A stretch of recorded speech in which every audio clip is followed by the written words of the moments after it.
ಇನ್ನು ಮುಂದೆ ನಿಮ್ಮ ನೆಚ್ಚಿನ ಧಾರಾವಾಹಿಗಳ ಫುಲ್ ಎಪಿಸೋಡ್ಗಳು ಸನ್ ನೆಕ್ಸ್ಟ್ ಆಪ್ನಲ್ಲಿ ಮಾತ್ರ. ಎಂತೆಂಥ ಪರಿಸ್ಥಿತಿನಲ್ಲೋ ನನ್ನ ಅವಳು ಹೇಗ್ ನೋಡ್ಕೊಂಡಿದ್ದಾಳೆ ಗೊತ್ತಾ ರತ್ನಮ್ಮ? ಅವಳಿಷ್ಟು ದಿನ ಇದ್ದಿದ್ದೆ ನಮ್ಮ ಅದೃಷ್ಟ ಬಿಡಿ. ಆ ಶಾಂತಿಮ್ಮ ಇಲ್ಲ ಅಂತ ನನಗೆ ನಂಬಕ್ಕೆ ಆಗ್ತಾ ಇಲ್ಲ. ಇದ್ಯಾವ್ದು ನಮ್ಮ ಕೈಲಿ ಇಲ್ಲ ಅಲ್ವಾ? ಸರಿ, ಅದನ್ನೆಲ್ಲ ಬಿಟ್ಬಿಡಿ. ಈಗ ನೀವ್ ತಿಂಡಿ ಕೂತ್ಕೊಳ್ಳಿ.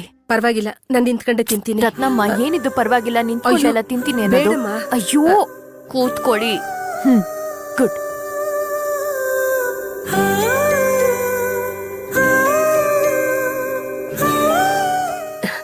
ನೀವು ಬಡಿಸ್ಕೊಳ್ಳಿ. ಬಡಿಸ್ಕೊತೀನಿ. ತಿನ್ನಿ. ನೀವು ತಿನ್ನಿ. ತಿಂತೀನಿ.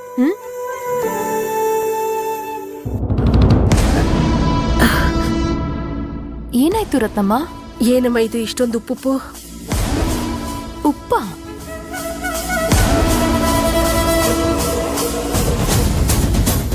ಅಯ್ಯೋ, ಇದೇನ್ ಇಷ್ಟೊಂದು ಉಪ್ಪು? ನಾನು ಅಡ್ಗೆ ಮಾಡುವಾಗ ಸರಿಯಾಗಿ ಮಾಡದ್ನಲ್ಲ.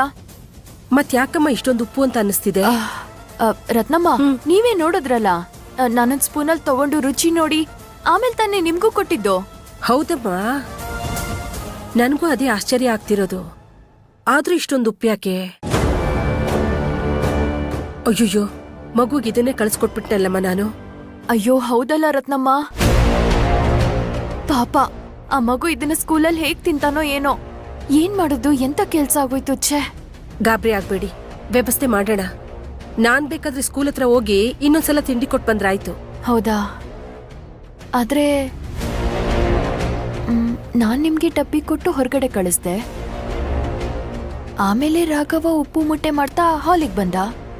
ಆಗ ಅಡ್ಗೆ ಮನೆಯಿಂದ ಮಂತ್ರ ಬಂದ್ಲು. ಹೌದಾ ಅಮ್ಮ?